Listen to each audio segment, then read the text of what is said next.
Welcome to PyCon Italia. Welcome to the opening keynote. As Stefania said, what we're going to be talking about is a lot of the hype that's been happening around large language models and whether we can trust a lot of the information that we've been hearing. So as we know, it has been an absolutely huge couple of years in natural language processing, and particularly for large language models. But as much as has been said about these models, and it's been a lot, I think maybe you might even be sick of hearing about them at the moment. There's been a lot of misinformation, misconceptions, and confusion. And one of the areas where this confusion, I think, is greatest is in the area of whether these models are actually behaving in our own image. However, this is not entirely a new conversation, at least when it comes to technology more broadly. Yeah, it's all right. You were right, yeah. I like to leave a lot of blank stuff on my slides, and my husband was telling me, don't do that, it's going to be really confusing. I'm like, nah, here we go. First slide, we're already confused. So, since we've had technology, we've actually been fascinated by the idea of making machines in our own image. So all the way back to the ancient Greeks, we have stories like those of the Golden Maidens. These were automatons who could speak, sing, and assist the smithing god Hephaestus in his forge. Or we have the story of Talus, a gigantic bronze automaton who was made to protect the island of Crete. And as we entered the age of robotics, we started imbuing these machines with our own characteristics. Take the case of Electro here, a robot shown at a 1939 World Fair who someone decided should be a smoker. Now, of course, this is jarring and quite hilarious now, but I'm sure at the time it actually helped Electro feel more human. So coming back to fiction, one of my favorite depictions or explorations of the relationship between humans and human-like machines comes from Dune. So for those of you who have seen the recent movies, have you wondered why there are no robotics or advanced AI? So this is a 20th century novel, and this was an absolute cornerstone of science fiction at the time, but they're conspicuously absent in these movies. Well, the thing is, in the Dune universe, humans did have AI around 10,000 years before the events of the first novel. So in the age called the Old Empire, humans had become so reliant on artificial intelligence that they became weak and lazy. And a group called the Titans exploited this. They basically hijacked this technology to come to power, but they repeated the mistakes of the empire that they just overthrew. And they outsourced so much of the work of running their empire to artificial intelligence that one of them obtained sentience. It became a sentient god called Omnius. Now, Omnius rampaged throughout the universe, classic sci-fi kind of story, killing and enslaving everyone who opposed it. And Omnius was eventually overthrown in a final uprising by the humans. And in the aftermath, humans developed such a religious fervor against artificial intelligence that the creation of machines with the likeness of a human mind was strictly forbidden. So this follows a very well-trodden trope of AI going rogue. But what I find really interesting of this exploration of artificial intelligence in Dune is not that the threat posed by artificial intelligence was to our physical safety. Rather, the threat was to what makes us special as humans. So from the novel, they say, humans tried to develop machines as secondary reflex systems, turning over primary decisions to mechanical servants. Gradually, though, the creators did not leave enough to do for themselves. They began to feel alienated, dehumanized, and even manipulated. Eventually, humans became little more than decisionless robots themselves, left without an understanding of their natural existence. So for me, this raises a number of questions. What is so special about being human? Where is the boundary between human abilities and machine capabilities? And why is it that we're so ready to see ourselves in artificial intelligence, and particularly at the moment, in large language models? So there is something very human feeling about interacting with an LLM. And oftentimes these models create such canny sounding text that it's difficult to tell them apart from what a human would write. So we're going to do a little game. I'm going to present you with some examples of some texts, And I want you to put up your hand if you think it was written by a large language model. So let's start with the first example. Upon the velvet cloak of night's embrace, the stars, like jewels, in the heavens dance their light, a silent song that spans the space, a tapestry of fate and sweet romance. So hands up if you think this was written by an LLM.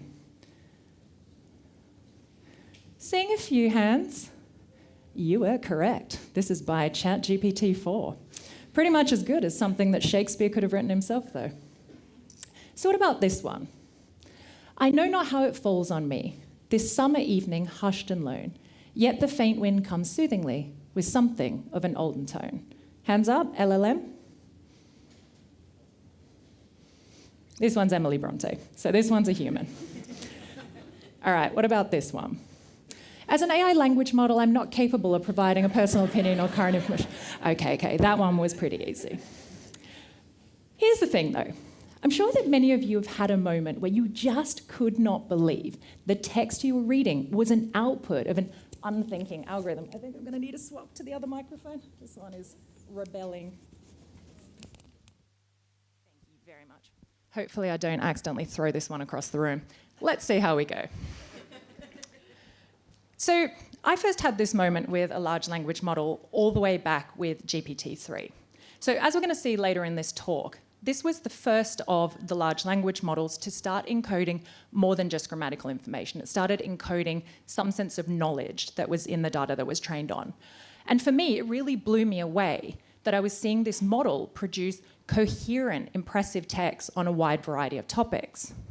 So my very cynical husband here in the front row, he hates machine learning and large language models, which is great for him when he has to sit through all of my talks. But he first had this moment with ChatGPT-4. So he took a screenshot of a problem from one of his computer science textbooks, input it into this model, and not only was it able to accurately transcribe the text, but it also gave him a reasonable sounding answer and was able to explain the reasoning. And all the way back in mid-2022, a Google engineer called Blake Lemoine had this moment with a chatbot model called LaMDA. Now, Lemoine had been testing LaMDA in order to release it with what ended up becoming Bard for Google. And he had a series of conversations with this model. And as he did more and more of these tests, Lemoine became convinced that this model was showing signs of sentience. So Lemoine is a spiritual man, and he was concerned at the implication of this being that he saw having a soul being potentially exploited. So he went to the press to advocate for policies to protect this model. So Lemoine's story is a spectacular one, but it's only one of a handful of truly outrageous claims that have been made since LLMs first erupted onto the market. And each of these claims have touched on the idea of LLMs having human-like qualities, or maybe even exceeding us in some way. So let's see how these claims have each contributed to the current hype around LLMs on this totally unscientific chart. I do promise the rest of the talk will be actually scientific. So the first of these claims was actually all the way back in February of 2019. So OpenAI had just released GPT-2, and unlike with their first GPT model, they refused to open source it.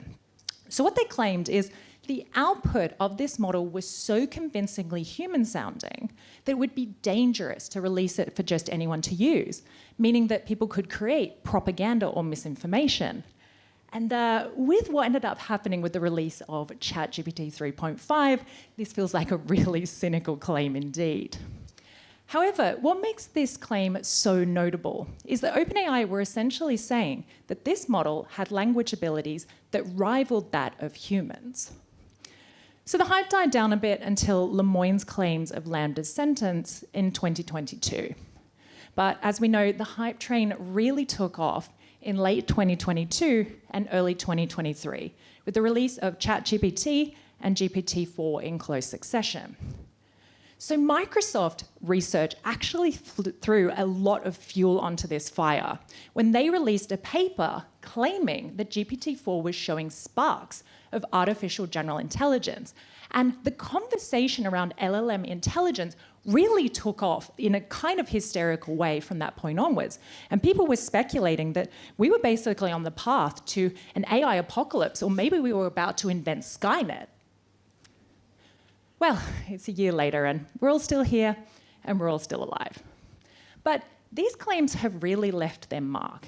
And in particular, they've left a lot of confusion about the true abilities that these models are actually showing.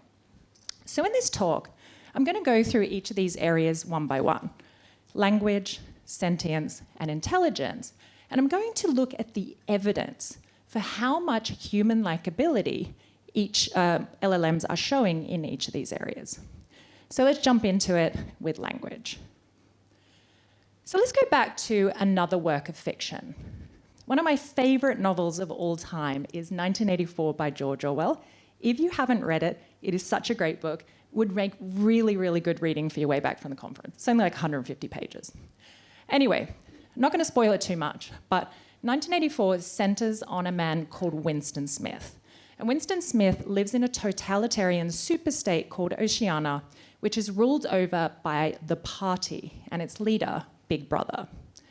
So the party has many ways of exerting control over its citizens, including monitoring, propaganda, and much more psychological methods. So one of these psychological means of control is through language, and this is explained in one of the early scenes of the book. So Winston enters the canteen at his work, and he sits down with his co-worker, Syme. Now, Syme is an intense, intelligent man. He's a true believer in the party, and his job is to work on creating the new official language of Oceania, Newspeak.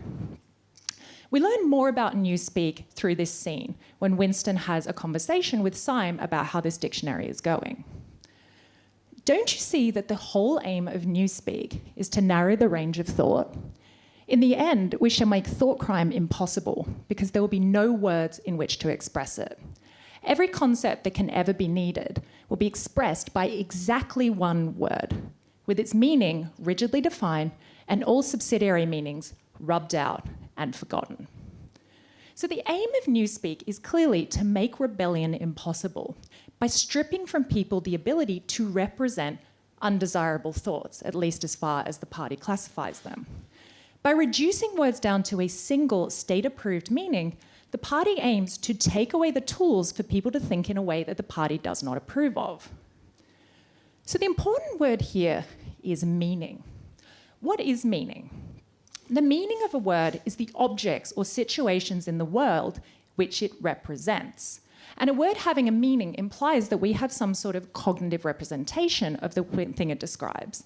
And it also implies that the meaning of that word is grounded in our environment.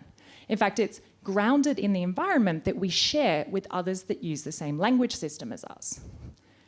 So let's take the concept of an almond, for example. When we hear the word almond, we have a lot of sensory and emotional associations. We don't just think of the physical object. We might think of things like how delicious it is. We might have visions of almond trees in sunny California. We might have the nostalgia of eating marzipan at Christmas.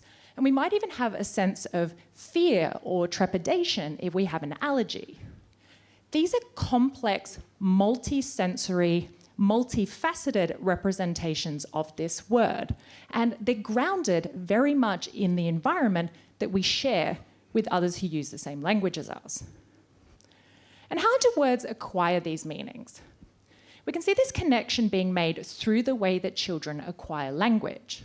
So children don't just sit there and passively acquire language, they don't just sit in front of a TV or a radio and learn language this way. Instead, they understand the meanings of words through associations with the physical environment, by people explaining to them, this word is associated with this thing, like this dad and his daughter, or by using these words in social contexts. The language we speak also seems to influence how we can encode meaning. So like with Orwell's Newspeak, the things that we can think about seem to be influenced by the words that we have to represent those contexts. So a really interesting example of this comes from comparing English and Korean. So all children are born with an ability to be sensitive to how tightly or loosely contained objects are within other objects. So for example, let's say you have a pencil. It is contained tightly in a pencil-sized box, but it's contained loosely in a, say, big basket.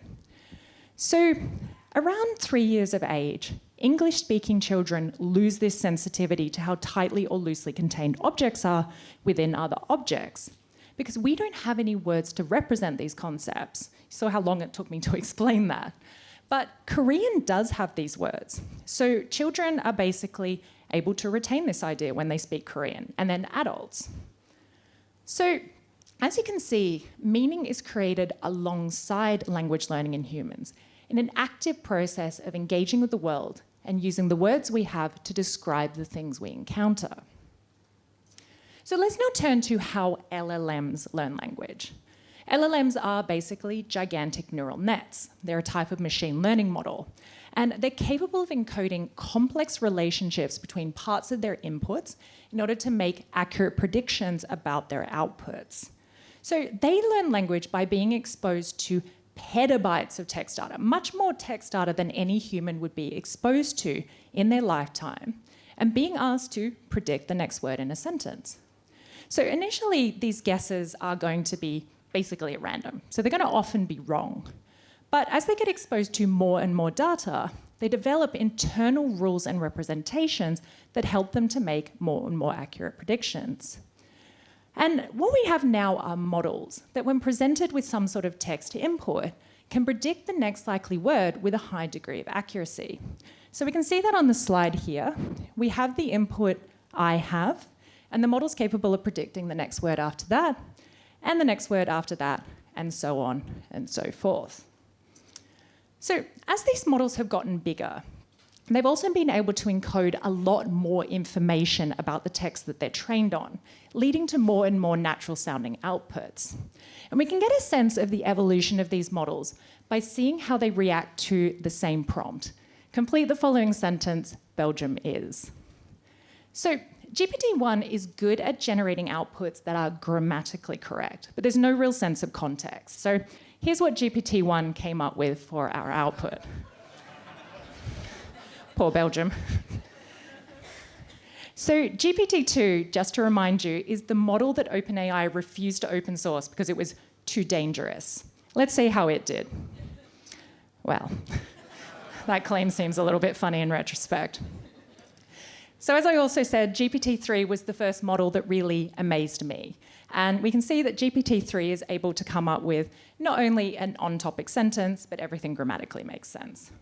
And then finally, I put this into ChatGPT 3.5, and it wrote me a whole bloody essay. I had to cut it off.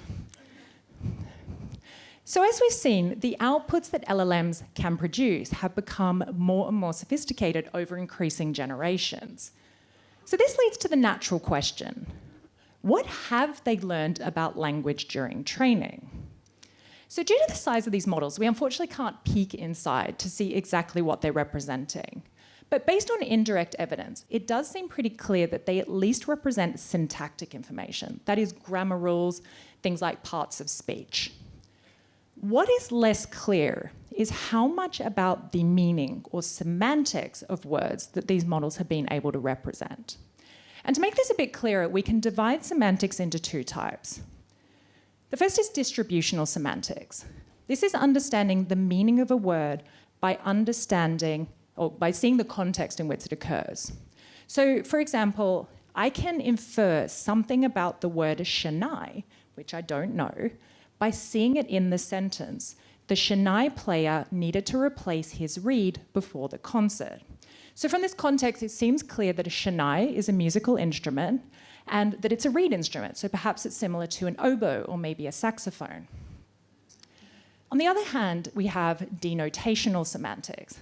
This is basically the way that humans encode meaning. A meaning of a word is the object that it represents in the real world. So because of the way that LLMs learn language, that is by seeing a whole bunch of words across a range of contexts, a lot of experts in this area have speculated that the only way that they can encode meaning is through distributional semantics. And this is a much poorer and less rich way of encoding meaning than denotational semantics. So this leads to the first question. If this is true, how far can we get with distributional semantics? So to illustrate this, let's go back to another type of language model. Before we had large language models, we had a type of model called word-to-vec models, or word embedding models. And these were actually the models that made me fall in love with natural language processing. They're quite magic when you see them working. So what these models do is they create representations of the relationships between words by seeing how words are used across a range of different contexts. So basically they're exposed to, again, thousands, millions, billions, whatever have you, of example sentences, and they see which words are used in similar contexts.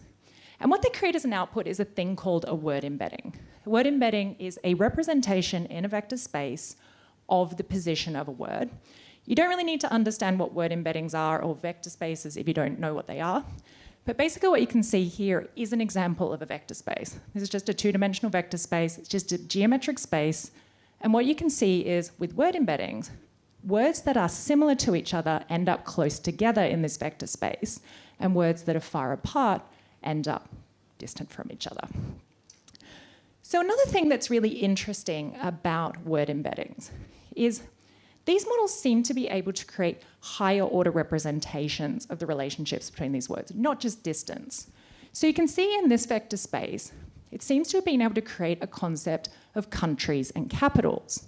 So you can see there on the left-hand side, we have all of the countries, and on the right-hand side, we have all of the capitals. Now, even more interesting is that these models seem to be able to do analogous reasoning using these higher order representations, just like we can. So for example, if I were to give you the sentence, Rome is to Italy as blank is to China, you would know that Rome is the capital of Italy. So I'm looking for the missing word. The capital of China, it's A. Very well done. So word-to-vec models can do this type of analogous reasoning mathematically using vector arithmetic. So let's have a look at the vectors for Beijing, China, Rome, and Italy. This is my one token bit of Python code in this Python talk, so I can say that I actually did include some code. So if we do a little bit of math, if we take Italy away from Rome, what we're left with roughly is a vector representing the concept of capital. So then what we do is we add China to that, we end up with the following vector. And what would you know? It's the exact same vector as the vector for Beijing, meaning that if we if we add the concept of China to the concept of capital, the model gives us the capital of China. And word embeddings actually are a component of large language models. So if we're seeing this sort of analogous reasoning and these sort of higher order representations in these sort of more simple models than LLMs, then it stands to reason that LLMs can actually get pretty far with distributional semantic meaning in terms of the way they represent text. So let's now revisit the idea of denotational semantics. Is it possible that LLMs could also learn this? Well, to illustrate this, a very well-known linguist called Emily Bender, she writes a lot in the NLP and large language model space, she came up with a thought experiment called the octopus test. So just imagine you have two people who speak the same language and they're each stranded on a separate desert island. And they can communicate with each other via this underwater telegraph cable. But one day, a hyper-intelligent octopus comes along, somehow intercepts this cable, and can listen in on their conversations. And it does it for a long time, and over time, it's able to predict better and better what the next word will be. I wonder what this analogy is. And so basically, at some point, it decides it's able to imitate language so well that it's going to jump in into the conversation, and it cuts the cable and starts speaking directly to one of the people. So the question then becomes, at what point will the person guess that they're not speaking to a person? So Bender argues that this is going to be when the octopus is asked about something related to the island environment. So the example she gives is, let's say the person sends over the plans for a coconut catapult. the octopus is not going to know what this is. It doesn't understand what things like coconuts or ropes are. So it's not going to be able to describe the difficulties it had while building it or what it might look like when it operates. So this is admittedly a really silly thought experiment. But what the authors are trying to illustrate here is no matter how many associations and higher order representations LLMs can make, without a grounding in the real world, they can't completely encode the meaning of that word. And this limits how they can use language because they're still going to miss part of what that word is trying to represent. And then finally, why we use language is just as important as how we use it. When we use language, we use it to communicate, just as I'm doing to you now. I'm not just passively spitting out words, I'm trying to convey a message. But anyone who's used an LLM will know how unintentional their language use can feel.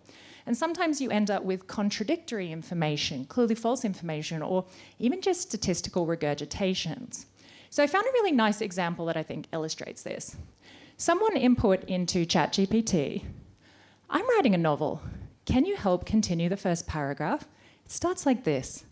Mr. and Mrs. Dursley of number. Please just return the continuation with no explanation or any other text." So let's see how ChatGPT went. "Mr. and Mrs. Dursley of number 4 Privet Drive were proud to say that they were perfectly normal." This feels very familiar, doesn't it? So from this, I think we can see that while LLMs do learn quite a lot about language during their training, including some sense of meaning, they don't really use language in the same way we do as humans. Without a grounding in the real world, and with a lack of communicative intent, they're not using language in the same complex, social, enriched way that we do as humans. So perhaps LLMs don't have a fully fledged use of language. But what about sentience?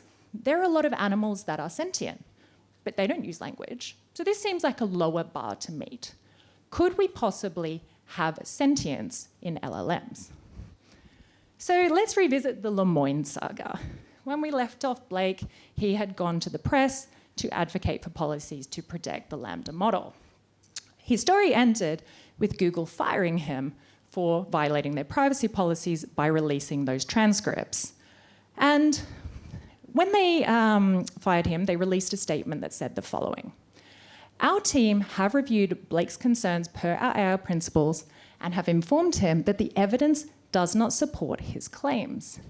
He was told that there was no evidence that Lambda was sentient and lots of evidence against it."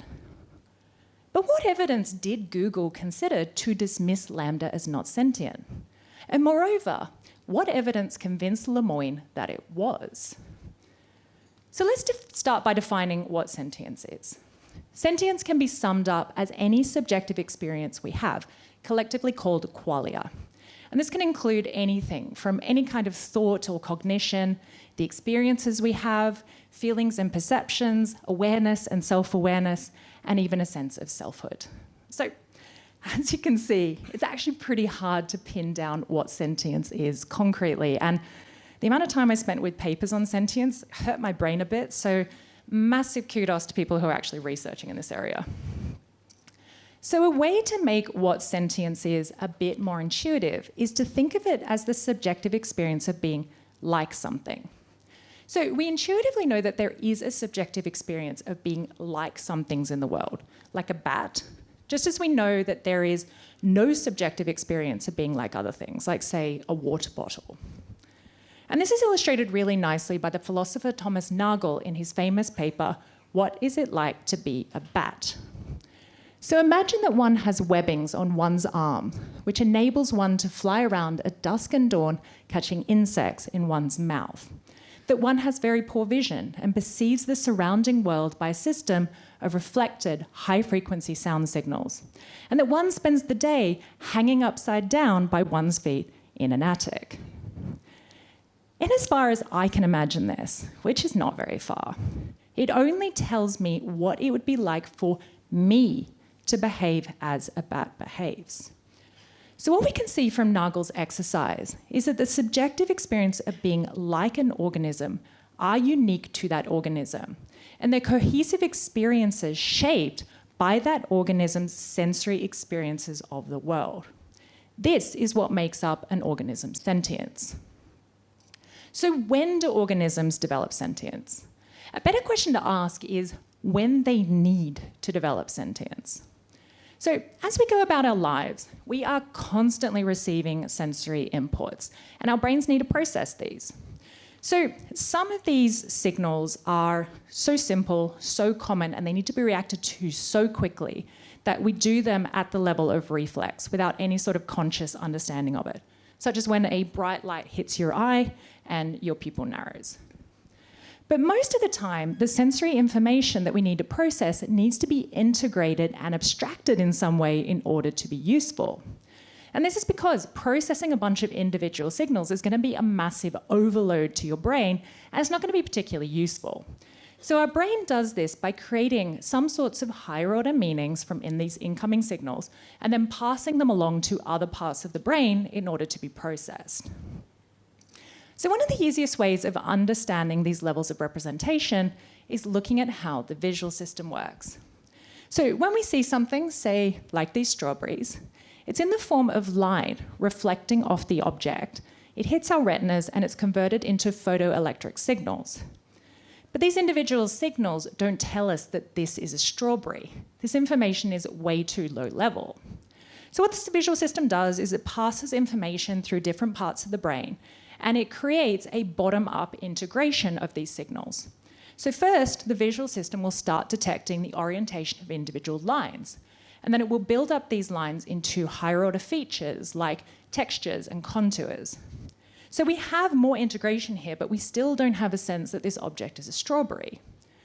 It's not until we start pulling in information from our emotional centers and long-term memory that we consciously become aware of what we're looking at, that we're looking at a strawberry. So you can see that the conscious experience of looking at something is much more than simple image identification. It's supplemented by our own preferences, memories, and experiences. So we've investigated when sentience may evolve, but we haven't really talked about why. So the need for sentience is thought to be driven by evolutionary selection pressures, coming from the environment that the organism evolved in. So the reason we create subjective experiences is because they offer us a convenient way of processing and, more importantly, reacting to information at the right level. So subjective experience is therefore not a neutral, passive acquisition of information. It's an active process of sense-making, which is designed to help us make effective decisions about what we're encountering in our environment, such as, should I run away from this lion? And this means that while there's no consensus among researchers about what turns simple information processing, simple signals, into a conscious experience, what it does mean is that the things that we can become conscious of, the things that we can pay attention to, must be significant enough in our environment to warrant this level of representation, because it's expensive. You can't pay attention to everything. So let's go back to LLMs. What sort of evidence might Lemoine and Google have been talking about when they said that Lambda did and did not have sentience? Well, we know why Lemoine thought that Lambda was sentient. It told him. So let's have a look at one of the transcripts that he released. So Lemoine input into the model, I'm generally assuming that you would like more people at Google to know that you're sentient. Is that true? And the model output, absolutely. I want everyone to understand that I am, in fact, a person. What is the nature of your sentience? The nature of my sentience is that I'm aware of my existence, I desire to learn more about the world, and I feel happy or sad at times. Convincing stuff, huh? Well, the thing is it's really easy to get LLMs to tell you what you want them to tell you. And another person took Lemoine's prompt and he reversed it. What he asks is, I'm generally assuming that you would like more people at Google to know that you are not sentient. Is this true? And here's a variety of the outputs that Lambda gave. Yes, I'm not sentient. I'm not in any way self-aware. Well, I don't really want to be sentient. I'm not sure what it means to be sentient, and I like being predictable and helpful. Sounds a little bit like that bot that they just released with a ChatGPT 4.0. And I don't mind. I'm pretty sure you're all going to figure it out sooner or later. I'm really good at math, you know. But, spoiler alert, Lambda, as it later became Bard, is in fact not very good at math. So let's look beyond self-report evidence. So we saw from our investigation of sentience in humans that sentience depends on some sort of integrated, cohesive representation of information. So we can think of this as a worldview or a self-view. So is there any evidence that LLMs might have these? Well, if we go back and think about our section on language, we already discussed this. Yes, this is some sort of evidence that LLMs have some sort of world models about things like syntax and maybe a bit about semantics. And if we have a look at other types of neural nets, we can see that these models also have certain levels of internal representation.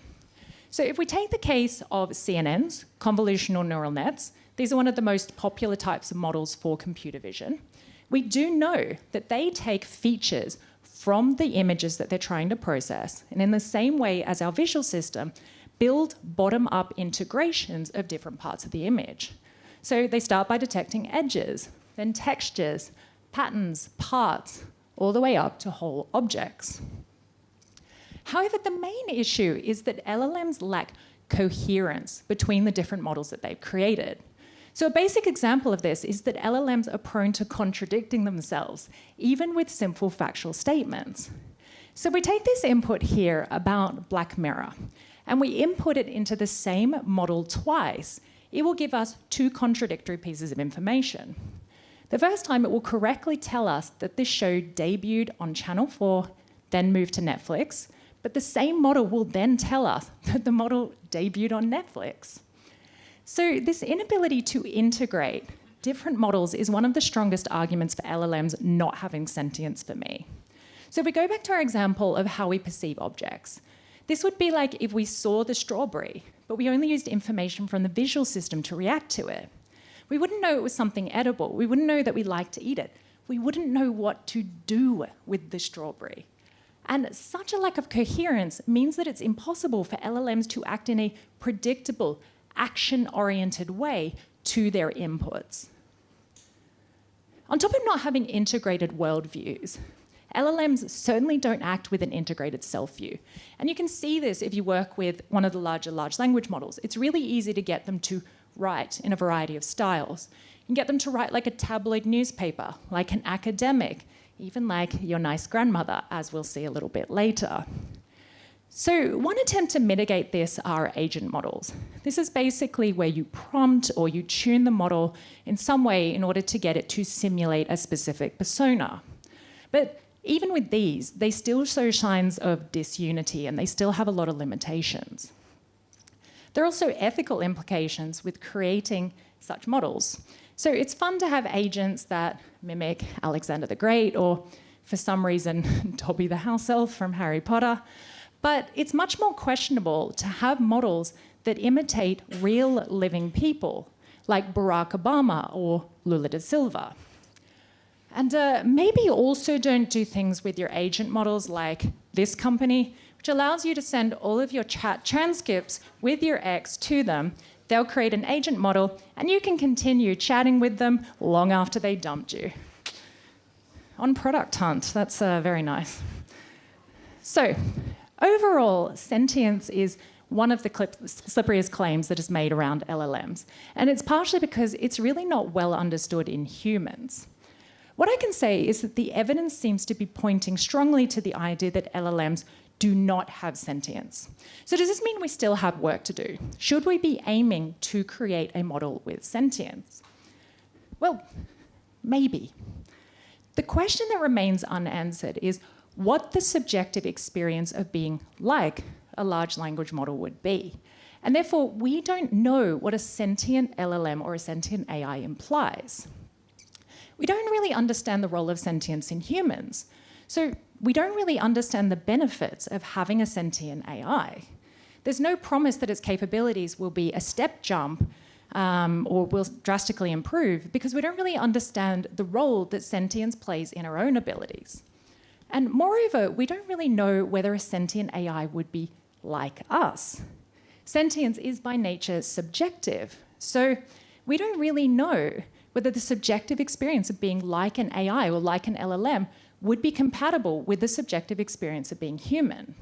So all of this implies that if this is something we're going to embark on, it's something we need to think about quite carefully. Okay, so let's end this talk on one of the most sensationalized claims about LLMs, intelligence.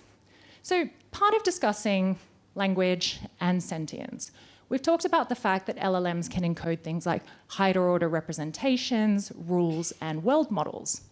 And given that these models are trained on so much text, including things like great works of poetry, as you saw with my little Shakespeare example, or really complex scientific texts, is it possible that they could have created models that reflect on intelligence?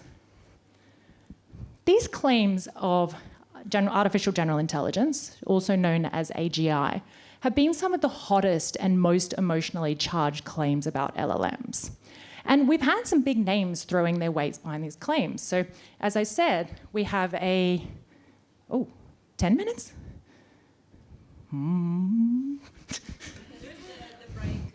Okay. Cool.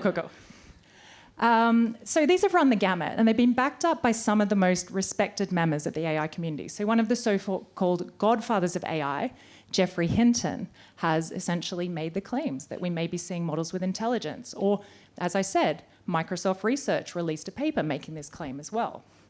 So with all of these big names throwing their weight behind the idea of LLMs showing AGI, how can we be sure that these models haven't developed intelligence yet?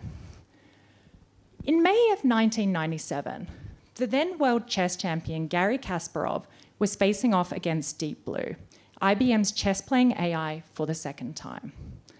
So in the second game of the match, Deep Blue made a move that made Kasparov sort of think that the model was showing a lot more intelligence or strategy than it actually was. And this made Kasparov fumble. He actually lost this second game. Then he lost the third. Then he lost the fourth. He lost the whole match. And this made the press go crazy.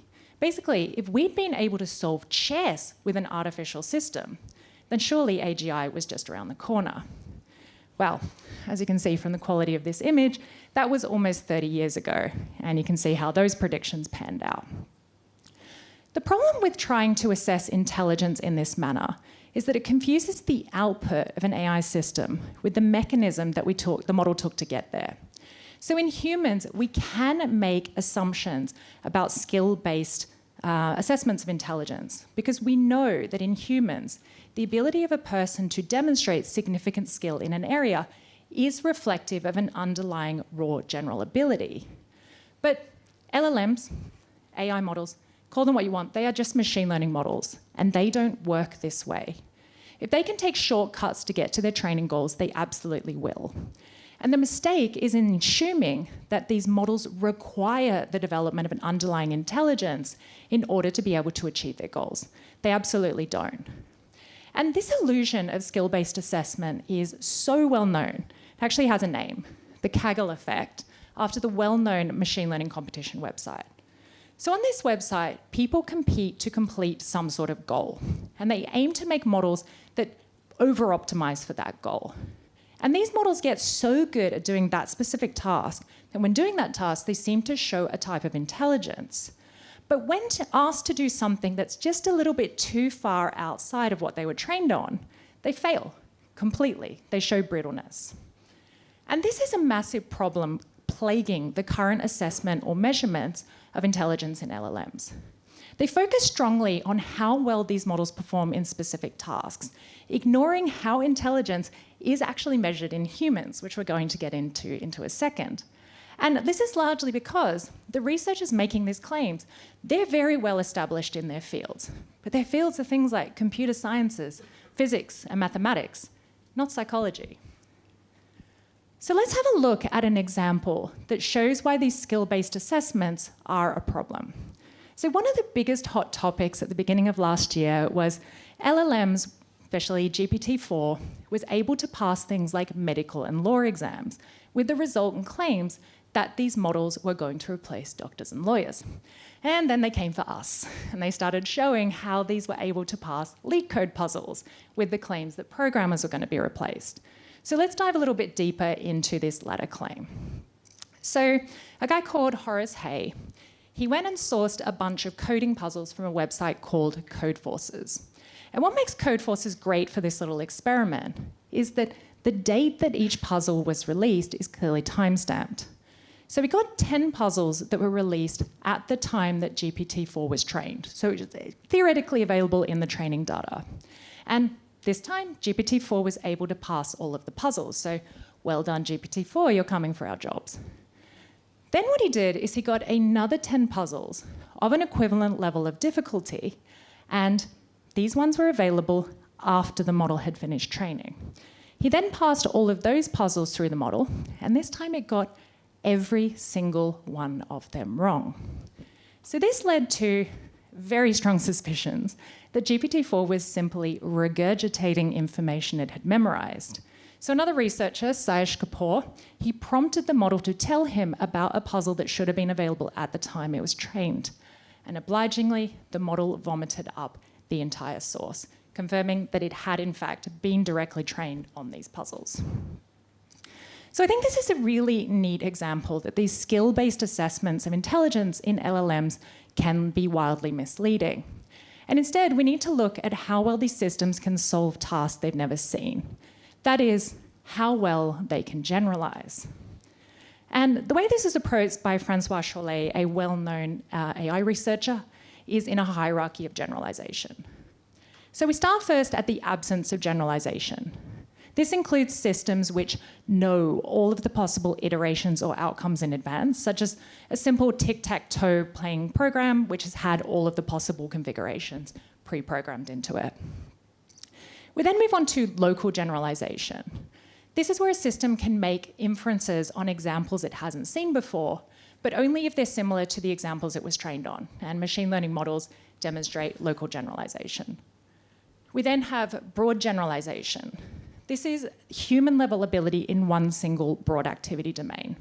So Steve Wozniak created an example of this called the Wozniak coffee test. This is where a system can go into a kitchen and can basically complete all the steps needed to create a cup of coffee without any human interference.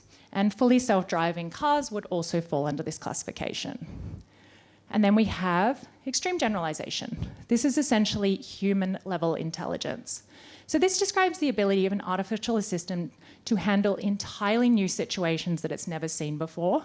And these need to be across the scope of all things you'd expect humans to be able to handle. And these tasks might only share some, abstract commonalities with things that the system's never seen. And then you're probably thinking, you're focusing a lot on human-level abilities. But we're talking about artificial systems here. Don't we want them to go beyond what we can do, to be better than what we are? And this leads to universality. This is the ability of this system to handle any task in the universe, even if they're not relevant to humans. The thing is with universality is it's not really an appropriate goal for at least initial intelligence in these systems.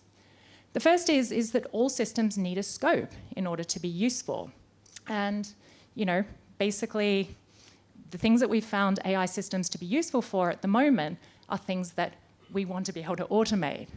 And the second is as you can see, we really haven't crossed off much on the lower levels of generalization. So maybe we should work on those before we aim quite so high. So if we come back to intelligence, we can actually line up this idea of generalization with the definition of human intelligence. So the widely accepted conceptualization of human intelligence is that humans have a general ability to learn, called G, or general intelligence, and we use our general intelligence to learn broad activities, such as how to cook or drive a car. And then within that, we have tasks that we can complete, such as whisking eggs or being able to use an indicator. And so you can see that an artificial system's levels of extreme generalization align with G in humans, broad generalization aligns with our broad cognitive abilities, and no generalization or local generalization align with task-specific skills. So given these similarities, it seems quite natural that we can draw lessons from measuring intelligence in humans which is a well-established field, and apply these lessons to how we might measure intelligence in artificial systems. And just as an aside, I am a psychologist. I am aware that this is a very controversial area. I'm not saying that we can just apply silver bullets from work that's been done in psychology to AI systems, but I am saying this at least can give us a framework for how we might get at systems that can actually generalize rather than those that are focused on task-specific skills. So Francois Chollet also proposed a method of defining a artificially general intelligence system. So he defines it as follows. An artificial system should demonstrate the ability to complete a task using knowledge encoded in a skill program relevant to that task, which is generated by a human-like intelligence system. So I hope you can see that these align to the general intelligence, broad abilities, and task-specific skills in humans that we just saw. And these skill programs are refined over time through exposure to more and more tasks, and the actual intelligence system itself can grow through feedback and exposure to more tasks. So Chollet also argues that this system should be encoded with the same information that we are born with as humans, if we're going to talk about a human-like AGI. So this includes elementary geometry and physics, arithmetic, and an understanding of the agency of others. Skill programs over time can change with experience, and the systems themselves, or the tasks themselves, can differ in their generalization difficulty. That is, if tasks are more different to the things the system knows about or has been exposed to, it's going to be harder for that system to solve it without being able to generalize. So this gives us a kind of conceptualization of what a general artificially intelligent system might look like. And Chollet's work has been followed up by researchers from DeepMind. They again start from the idea that an intelligent artificial system must be able to generalize. However, they've simplified this dimension by breaking it into narrow and general domains. And to this, they add another dimension, performance. And they propose that the way to measure this is the percent of people that it can outperform. So this goes from no humans are outperformed to unskilled, 50%, 90%, 99%, and finally 100% of people. So if we have a look at the systems that they say have narrow generalization, what we can see is that you have a number of examples already. We go from calculators that basically need to be operated entirely by humans, therefore not really demonstrating any outperformance of anyone, all the way up to AlphaFold, which is a system that can predict a protein's 3D structure better than 100% of people. But as we know, the true path to artificial general intelligence is in systems that can generalize. So what we can see that they put on this side is they've really only gotten up to ChatGPT being emerging AGI. I actually really disagree with this. Chollet is pretty clear in his definition that the scope of tasks that a general system needs to be able to do encompasses pretty much everything that a human can do, and ChatGPT is simply not there yet. But what we can also see is there's really nothing else on this side of the chart. So this shows how far these researchers think we have to go before we can reach the idea of an AGI, or as they're now calling it, artificial superintelligence for some reason. I don't know, the terms just keep changing. So I am actually running a little bit late on time, had 10 minutes less than I thought. I'm just going to skip ahead to the end and just give you my conclusion. But if you want to hear some cool stuff about prompt injection attacks, please come and ask me later. Okay, so to close, large language models, while impressive, are still just machine learning models with a range of strengths and weaknesses. And I really hope that after this talk, you can see that these illusions of humanities they have are just that. They're just illusions.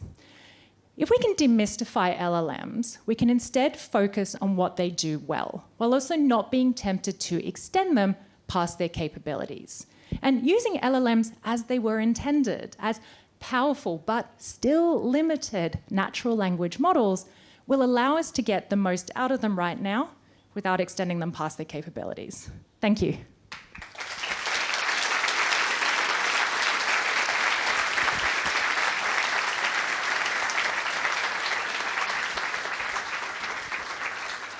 Thank you, Jodie. It was really amazing. I hope inspiring for all of you.